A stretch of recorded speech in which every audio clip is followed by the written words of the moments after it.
ààrẹ Tinubu ń ṣe lọ́wọ́lọ́wọ́ báyìí.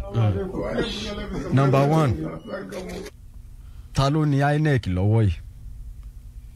Ní INEC báwo? INEC is an independent. ẹ pè ní independent electoral body. Yes, ẹ̀yin pè ní independent ni. appoint the member. Ta ní control ẹ̀? Ìyẹn ìkíní. mo fowó àtọmọdé ilẹ̀ ẹ rí fọ́nrán móhùnmáwòrán bíi ti Àtíkù Abubakar El-Rufai àtàwọn ìkẹ̀kẹ́ ẹgbẹ́ òṣèlú látàpá àríwá Nàìjíríà ti ń ṣèpàdé pẹ̀lú Muhammadu Buhari tí wọ́n ń bọ̀ra wọn lọ́wọ́ ẹ lọ gbójú wò wá live and direct bẹ́ẹ̀ ṣé wò ní kẹ́ ẹ ṣíà ẹ pin kó kárí ilé àjọjọ olùbẹ́ nìkan ò ní ẹ já tẹ̀ wájú bíi tẹ́ bá dé. So mo sọ̀rọ̀ INEC, ta ló ń control INEC lọ́wọ́ yìí?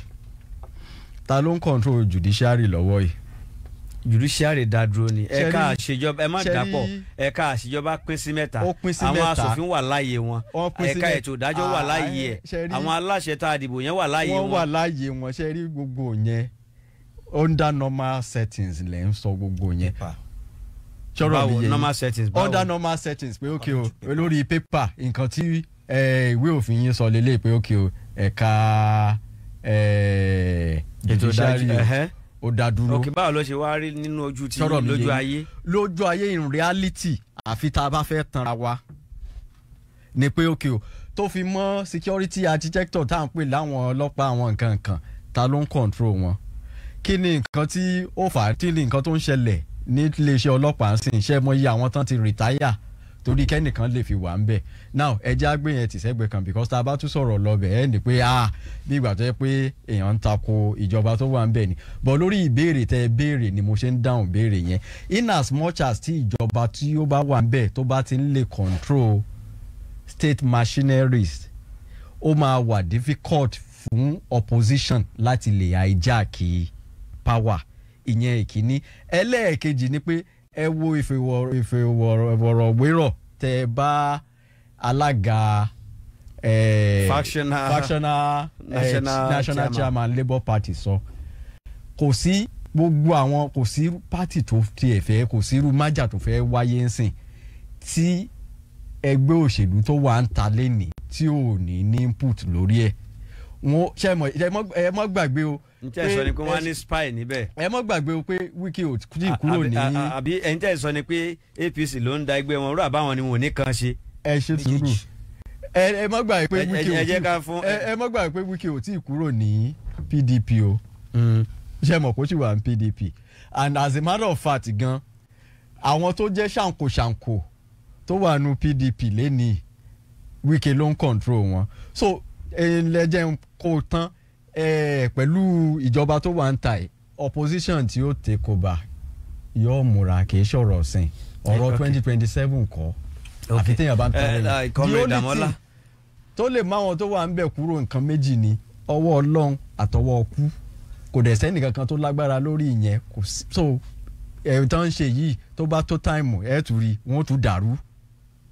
ok Comrade Amola Akanbi. Number one ní opposition. Báwo la ṣe lọ opposition a ní PDP opposition party ni wọ́n Labour Party opposition party ni wọ́n and others. As a theoretical framework. Okay. So 2027 is free to hell àbí. káfẹ́ kan máa dìbò. káwọn èèyàn á dìbò á formalize pé Alhaji Bọ́lá Ahmed Tinubu àṣà dìbò ẹ̀yin náà ni ẹ continue. àbí káwòye pé àwọn ìlànà àti ìgbésẹ̀ tíjọba tó wà lóde ń gbé ó tayọ àwọn ìgbésẹ̀ táwọn ìjọba míì ti gbé sẹ́yìn tí yóò jẹ́ kó difficult fún any other party. kò tayọ nǹkan kan. Before we have political parties. Now we do not have political parties. What we have political parties in Nigeria. Before no, on paper. Before in reality on paper we have political parties. Till now. But in reality before nígbà tá ní political parties yẹn la ní àwọn olóyè Yẹ̀kínní Adéọjọ́ kọ́lọ́ fi kú dẹlẹ̀ fún wọn. Nígbà yẹn la ní àwọn olóyè Kọ́lápọ̀ Ṣọlá ni a ní àwọn olóyè Ọmọlólú Olúnlọ́yọ̀ ní Ọ̀yọ́ state. Ní Ọ̀yọ́ state a ní àwọn Jim Wobodo ṣó yé yín a ní àwọn Jim Wobodo a ní àwọn Abubakar Rimi Balarabe Musa, and so on. and so on and so forth. so what kí la wá ní báyìí. But ní ìsìn láti 2015 ni political parties according to the constitution and political party according to ìṣẹ̀lẹ̀. According to reality. Lọ́yọ̀ state láàrin èmi àti yín a mọ̀ pé ẹgbẹ́ òṣèlú méjì ẹgbẹ́ òṣèlú kan ló wà bí mo ṣe máa sọ PDAPC LP ló wà lọ́yọ̀ state. ẹgbẹ́ òṣèlú APC wà lọ́yọ̀ state. Mm, wọ́n dẹ̀ ní àwọn ọmọ ẹgbẹ́ wọn wọ́n dẹ̀ ní àwọn aṣòfin tí wọ́n dìbò yàn tí wọ́n wọlé. ọmọ ẹgbẹ́ wọn ló ti ṣe nǹkan tó wà spectacular láti fi rival nǹkan tí ìjọba ìpínlẹ̀ Ọ̀yọ́ ń ṣe. Let's be realistic with ourselves. kí ni ìjọba ìpínlẹ̀ Ọ̀yọ́ ṣe. The party in Oyo State is up. There's a lot of press release starting go It's not about releasing press release every time.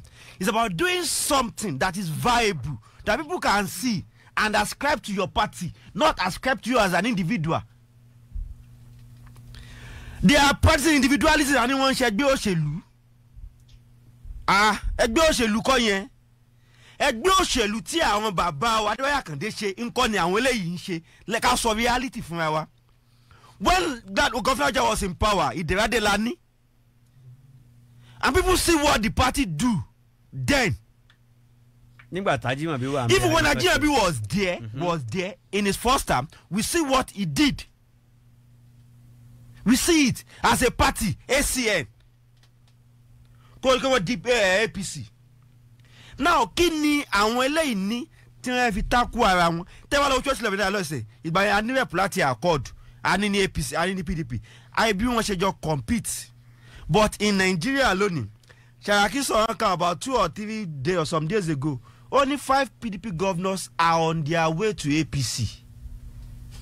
tó ti ń kó gbá lọ báyìí. wọ́n ti ń kó gbá lọ wọ́n ti dàgbọ̀n wọ́n ti ṣe medical kí wọ́n ṣàna kí wọ́n announce ló kù. sanfẹ play ball. bá a ṣe máa sọ ọ́nú bọ́ wọn ti ṣe medical kí wọ́n announce ló kù. so ní Nàìjíríà nílẹ̀ tòní tó mọ̀ yìí o kò sọ position ẹja àwọn fomi lò bẹ́ẹ̀ wọ 2020. hello àti 2031. ẹ káàárọ̀ àkótó kò ní bàjẹ́ o. orúkọ yín bolẹ̀ tí ń pè wá. yà mú mi àlàó láti lu sẹ́yìn. láti Ìṣẹ́yìn mò ń gbọ́ yín. bẹ́ẹ̀ni sẹ́yìn kò ní bàjẹ́ fún gbogbo ní àtàwọn analysis tó wà níbẹ̀ yẹn inú mi máa ń dùn yìí pé kéèyàn sọ̀rọ̀ gẹ́gẹ́ bí ọmọ orílẹ̀-èdè tí ìyá yìí tọ́ pé nǹkan kẹ́rin lójú ń ṣe wá. sẹ́yìn lóòótọ́ gẹ́gẹ́ bí wọ́n ti sọ yẹn lẹ́yìn tí òun ti bá sí ikú tí ò sí àrùn sẹ́yìn tí wọ́n ti jọba ààrẹ ti ń bẹ níbẹ̀ yìí lóòótọ́ wọn ò sí dáadáa fún wa lóòótọ́ because dé wọn àti wọn ti débẹ̀ náà ti kó wa làbọ̀ orílẹ̀-èdè yìí wọ́n ti yọ subsidy àti ìgbà yẹn ni wàhálà yẹn ti dé ìgbà tẹ́ yọ subsidy lórí wa owó tẹ̀rí mẹ̀kẹ́ ni ó fi tọ́jú wa ẹ kọ́kọ́ lọ fi tọ́jú sínú ìtàkà àwọn rẹ́pù ẹ lọ fira mọ́tò fún wọn now lẹ́yìn tí ẹ fún àwa mú ẹgbẹ́ sọ pé ẹ wá sọ pé tó ní mo tẹ́ fi yọ subsidy yẹn nígbà yẹn. hello ìyẹn wà constitutional gbogbo provision tẹ́ ń wò yẹn ti wà ńlẹ̀ tẹ́lẹ̀ kì í ṣe owó tẹ́ ẹ̀ṣẹ̀ paná ẹ̀ṣẹ̀ lọ fi ra ọkọ̀. ẹ wá gbèsè ní láti lọ́dọ̀ rẹ̀ yìí pé torí tí wọ́n fi yọ subsidy yẹn ni pé kọ́mọ̀ máa sí gbèsè gbọ́ngàn fórílẹ̀-èdè yà bí.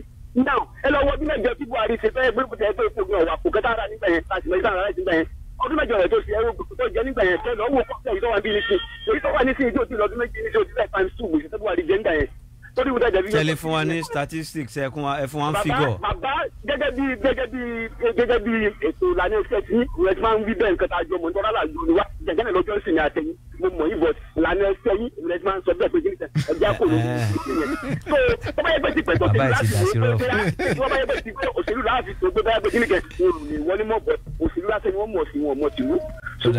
ẹ ṣe tẹ pé wàá tẹ bá wa dá sí Mr. Mumili Alao láti Ìṣẹ́yìn lórí Facebook Adébọ́jẹ́ Yusuf Ọládìméjì ó ní lórí ọ̀rọ̀ àwọn olóṣèlú kò sí yàtọ̀ láàrin ẹ̀fà àti half a dozen old wine inside new bottle ní gbogbo wọn àwọn aráàlú ní kí a yára wa ní brain ìyà tí a jẹ́ tó gẹ́ fún ìyà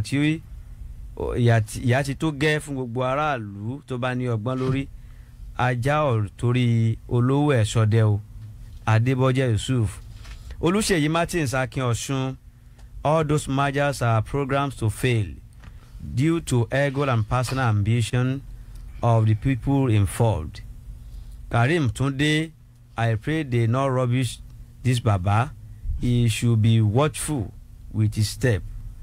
Olatunji Jimoh, the Fulani problem cannot stop in this country because all our politicians are also have cow that these people monitor for them. ẹ ṣeun tí ẹ kò wá tẹ ẹ fi àtẹ̀jẹ́ sọwọ́ sí wa ẹ jẹ́ ká tún gba ìpè látọ̀dọ̀ ẹ̀yin ará ilé náà. hello, ta ló wà lójú òpó? ẹ káàárọ̀ o, orúkọ yín bo lẹ ti ń pọ̀ ẹ̀. Abu Amir láti Ẹlẹ́bú mo kí àwọn àlejò kò sẹ́gbẹ́ ìṣèlú alátakò máa ń tàjẹ́ ló kù ó wá kù sọ aráàlú kọ́lọ́dà ti 2027. ẹ ṣe tí ẹ pè wá tí ẹ bá wa dá sí. hello, ta ló tún wà lójú òpó? hello, ẹ káàárọ̀. hello, Mr. Ade. Adé ló ń pè láti àná mo kí atọ́kùnrin rẹ̀ kí àwọn ń pọ̀ tán mi. ẹ ṣeun gan. sẹ́yìn kí ni kàtẹ́ mi fẹ́ gbọ́ ni pé ní ẹgbẹ́ kan ló ń dẹgbẹ́ kan rú. ó ti ti jà wọ́n lè bá ń tẹ̀yàn bá pógun ọdẹ ẹ̀kọ́ báyé ṣe jẹ́ gbogbo ẹ̀sọ́ ọmọdé náà they are adult. ìyí tó kálukú ó jẹ náà wá káàkiri kìí ṣe pé ẹnìkan ló ń dẹ ẹnìkan rú. èyí tí wọ́n jẹ ní olùlé wọn káàkiri ẹgbẹ́ kan ló ń dẹgbẹ́ kan rú. I don't believe in it. God bless Nigeria. ẹ ṣe tí ẹ kò wá tí ẹ dá sí. hello, ta ló wà lójú òpó? ẹ káàárọ̀, ìjà àgbà ìpè ẹyọkan yìí kó tó di pé amójúkù lápá abẹ́ o. ẹ káàárọ̀. ẹ ṣeun. láti Ọ̀yọ́ aláàfin kúrò wáyé. à ń gbọ́ yín o. ọlọ́run ní ìdí ó bàjẹ́ o. bí a ti ń ṣe àdúrà tó ṣe bá pé ọlọ́run ní lọ́wọ́lá lo àwùkùn. báwo ni ẹ bá pé àdúrà tẹ̀ ṣe lọ́pọ̀ ọ̀lẹ́ òjẹ́ kọ́lọ́run dé orílẹ̀-èdè yìí. àmín, ẹ ṣeun. ọlọ́run sì ń jẹ́ ọ́ dàrú. àmín, ẹ ṣeun. ẹ ṣeun, torí àkókò ti lọ ni o, ẹ má bínú sí wa. Akínmádé Akínyẹmí Sunday, I always said it, the major cause of problem this country is facing comes from our governors, especially in Southwest. All rural roads are seriously bad, no provision for farmers at all. All their project is the development of urban area. ẹ ṣeun tí ẹ fi àtẹ̀jẹ́ sọwọ́ sí wa láàárọ̀ ní tá a bá wojú aago wa aago 10 kù ìṣẹ́jú kan láti kànnì Lágìlú FM òkè tó ga jòkè. ẹ ṣé o ẹ̀yin tẹ́ ń gbọ́ wa káàkiri àgbáláyé. Adémọ́lá Azeez òun la mojú ẹ̀rọ fún sàtàwá tí ó ń gbé òkè tó ń gbé ilẹ̀ tẹ́ fi ń gbọ́ wa. alàgbà Dàmọ́lá Àkànbí tàbí comrade ní ká pè yẹn ṣeun ẹ kú atótónu ẹ kí àwọn ará ilé ká mọ́ dìde. May God bless Nigeria. Amen. Bákan náà ni mò ń kí alàgbà Àlàbá Adébísí ẹ kú atótónu látàárọ̀ Nàìjíríà ò ní bàjẹ́. àmín, Ọlọ́run aṣàánú. Túndé Ọláwó olóòtú ètò bó ṣe ń lọ ní kànnì Lágìlú FM òkè tó ga jòkè. Tèmítáyọ̀ Oyèládùn ààbọ̀ ọ̀rọ̀ ló kọ mi. Tẹ́ bá fẹ́ pè mí lẹ́yìn ètò láti bá mi sọ̀rọ̀ 07032764253 07032764253 lẹ́ẹ̀fi pé tí ẹ fi bá mi sọ̀rọ̀. ẹ ṣé o gbogbo ẹ̀yin tí ẹ fi data yín wò wá lórí Facebook tẹ́ sì fi àtẹ̀ránṣẹ́ sọwọ́ sí wa. bákan náà ni mo rí olóròdé Stanley àjọ wà nílé agbára láàárọ̀ ìní. èmi ò dìde fúyà ọjọ́ mẹ́jọ lápàdé bí má ṣe ń dìde báyìí. ẹ má gbé kó ń bẹ ìkànnì Lágìlú òkè gàjòkè láàyò yín ètò tiwa lòṣèlú lókàn pẹ̀lú Ṣínà Aláyọ̀ Ògo Èdè. ire àtayọ̀ la fi pàdé ó dàbọ̀. Lágìlú FM 96.7.